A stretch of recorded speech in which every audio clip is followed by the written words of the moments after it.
দর্শক, একটি খবর। সাংবাদিকদের বাতিল করা অ্যাক্রিডিটেশন কার্ড পুনর্বিবেচনা করবে সরকার। আমি মনে করি এটা খুব ভালো পদক্ষেপ। এর মধ্যে যেই সম্পাদক পরিষদ তারাও বলেছে, অন্যান্য সংগঠনও বলেছে এইভাবে অ্যাক্রিডিটেশন কার্ড বাতিল করা ঠিক না। আরেকটু যাচাই বাছাই করে সুনির্দিষ্টভাবে যারা পেশার সঙ্গে আছেন তারা যে মতেরই হোক না কেন, অ্যাক্রিডিটেশন কার্ড তাদের থাকা উচিত।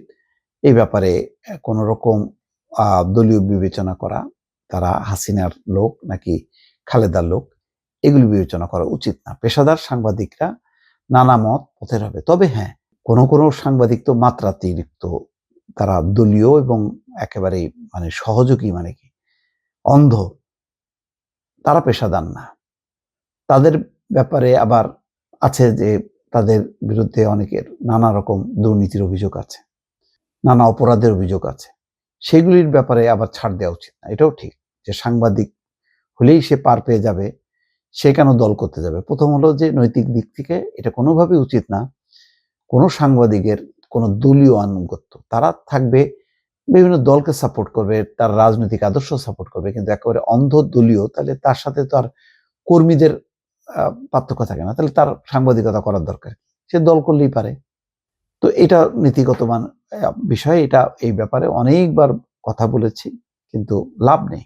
আমরা সেই বিএনপির আমলেও দেখা গেছে যে কেউ অন্ধ বিএনপি, আবার কেউ আওয়ামী লীগ আমলে একেবারে অন্ধ আওয়ামী লীগ। সেই ভুল করুক, ঠিক করুক, তারা ওই দলীয় কর্মীদের মতনই আচরণ করে।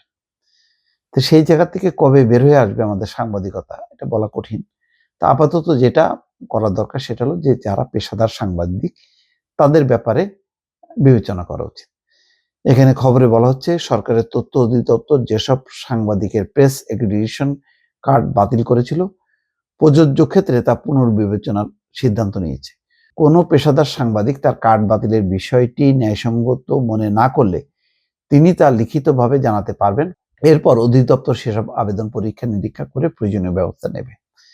বৃহস্পতিবার তথ্য মন্ত্রণালয়ের এক সংবাদ বিজ্ঞপ্তিতে এমন সিদ্ধান্ত জানানো হয়েছে।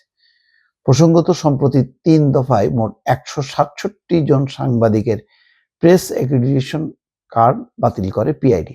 ঢালাওভাবে প্রেস অ্যাক্রিডিটেশন কার্ড বাতিলের পদক্ষেপ সংবাদ মাধ্যমের স্বাধীনতার জন্য হুমকি এবং গণতান্ত্রিক পরিবেশ নিশ্চিতের অন্তরায় বলে মনে করে সম্পাদক পরিষদ। সম্প্রতি সম্পাদক পরিষদের সভাপতি মাহফুজ আনাম এবং সাধারণ সম্পাদক দেওয়ান হানিফ মাহমুদ এক বিবৃতিতে এই কথা জানান। এতে বলা হয়, ৩ দফায় মোট ১৬৭ জন সাংবাদিকের অ্যাক্রিডিটেশন কার্ড বাতিল করেছে পিআইডি। এই তালিকায় অনেক পেশাদার ও সক্রিয় সাংবাদিক এবং সম্পাদকের নামও রয়েছে, যা সম্পাদক পরিষদ ও সদস্যদের উদ্বিগ্ন করে তুলেছে। ঢালাওভাবে সাংবাদিকদের অ্যাক্রিডিটেশন কার্ড বাতিল করায় উদ্বেগ জানিয়েছে committee to protect journalist, news paper owners association of Bangladesh, Dhaka reporters unity. আজ তথ্য মন্ত্রণালয়ের সংবাদ বিজ্ঞপ্তিতে বলা হয়, সাংবাদিকদের পেশাগত দায়িত্ব পালনের সুবিধার্থে তথ্য অধিদপ্তর থেকে অ্যাক্রিডিটেশন কার্ড প্রদান একটি চলমান প্রক্রিয়া। সম্প্রতি নীতিমালা অনুযায়ী যাচাই বাছাইয়ের পর অধিদপ্তর থেকে কিছু সংখ্যক অ্যাক্রিডিটেশন কার্ড বাতিল করা হয়েছে।